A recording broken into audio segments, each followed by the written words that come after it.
নোয়াপাড়া বিধানসভা কেন্দ্র জুড়ে এখন একটাই ছবি, অর্জুন সিংকে ঘিরে জনজোয়ার।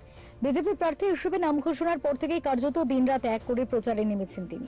শনিবার সকালে আমতলা বাজারে পৌঁছে মা শীতলার পুজো দেন অর্জুন সিং। পুজোর মধ্য দিয়েই এলাকার মানুষের সঙ্গে আরো ঘনিষ্ঠভাবে মিশে যান তিনি।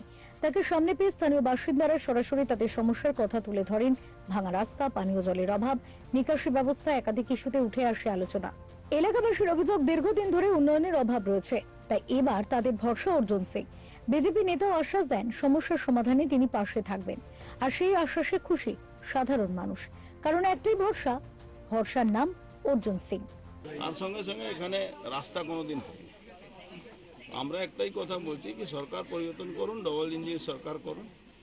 রাস্তা আর ড্রেন, এখানে মানুষ কিভাবে থাকে সেই কষ্ট তো আমি দেখেছি। বিকালবেলা এখানে মানুষ দাঁড়াতে পারে না, অত মাছি মশার উৎপাত। মন্দিরের কোনো ব্যাপার হয় না, মন্দির তো আমরা আমাদের সনাতনী আছি, মন্দির আমি করা আমার ধর্ম আছে, মন্দির করা আমাদের ধর্ম, মন্দির আমরা করবই। কিন্তু রাস্তাঘাট সরকার চেঞ্জ হলেই করা যায়। বেশিরভাগ মানুষ আমাদের আশীর্বাদ করেন। আমরা ওনার সঙ্গে কিছু লম্পট বদমাশ আছে যারা তোলাবাজি করে, ওই ড্রেনের মাটি চুরি করে বিক্রি করে, তাদের বাদ দিয়ে সবাই আমাদের সঙ্গে আছে।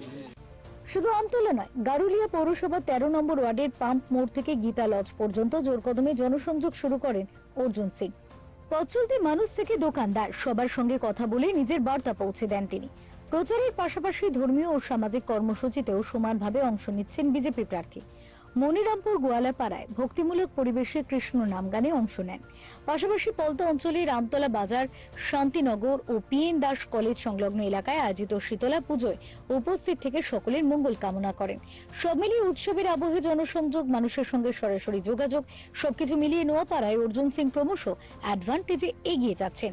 Bureau report, channel 10।